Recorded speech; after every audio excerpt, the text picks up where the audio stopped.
From a very young age, Dorothea Dix knew what it was like not to have the best of everything. At age 12, Dix left her abusive father and alcoholic family to live with her grandmother for a better life.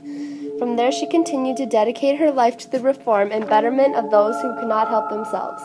Between time of her birth in 1802 to her death from malaria in 1887, Dix led reforms that spread internationally.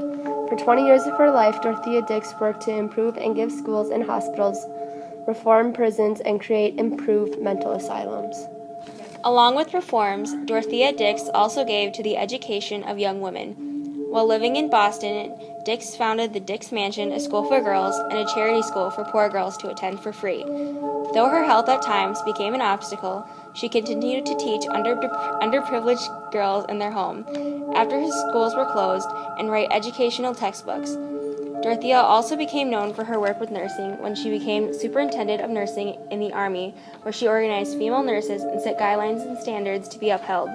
Dix was also known for firing many volunteer nurses who she hadn't personally trained herself, giving her support from the United States Sanitary Commission. Throughout the 1800s, many prisons were overfilled and in troublesome conditions. Until children were moved to separate juvenile facilities after the War of 1812, many men, women, and children were arrested for anything from spitting in the street to murder, were stuffed into prison cells of terrible conditions. Many prisoners were known to commit suicide or have mental breakdowns after long periods of isolation. Dorothea Dix began noticing many improvements needed in prisons, where she volunteered to religiously instruct female inmates at the Cambridge jail in Massachusetts. She noticed many women chained to cold and filthy jail cells because they were mentally ill. As she states in her book Memorial, "I come not to urge personal claims, nor to seek individual beliefs. I appear as the advocate of those who cannot plead out their own case. I come as the friend to those who are deserted, oppressed, and desolate. In the providence of God, I am the voice of maniac whose piercing cries from the dreary dungeons of your jails penetrate your halls of legislation. I am the hope for the poor crazed beings who pine in their cells and stalls and cages and waste of room in your poorhouses. I am the revelation of hundreds of wailing, suffering creatures hiding in your private dwellings and pens and cabinets, shut out, cut off from all healing influences, from all mind-restoring cares." This experience led to her travel to over 30,000 miles in a 3-year time period, including Europe, to continue her investigations. Her reports of finding to the courts to the public led her assistance to aid to be requested by many powerful and wealthy businessmen. Dorothea Dix was a miraculous woman. She helped many people and saved many lives. Though her childhood drama, Dix traveled around the world, and in 1840 to 1841 she did a statewide investigation of her home state, Massachusetts.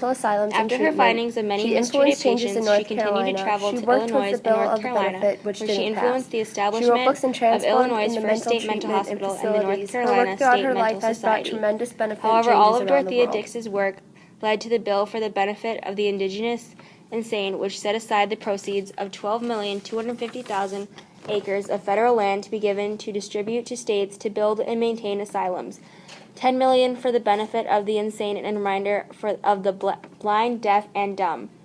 Though this bill was passed by both houses of Congress, it was vetoed in 1854 by President Franklin Pierce, who argued the federal government shouldn't commit itself to social welfare. Her failure did not stop Dix from traveling to Scotland, Nova Scotia, and Sable Island. Though her investigation of the treatment of the mentally insane in Sable Island came up unfound, she witnessed and assisted in the shipwreck rescue that led her to campaign to send upgraded life-saving equipment to the island when she returned to Boston. Dorothea Dix was a miraculous woman. She helped many people and saved many lives.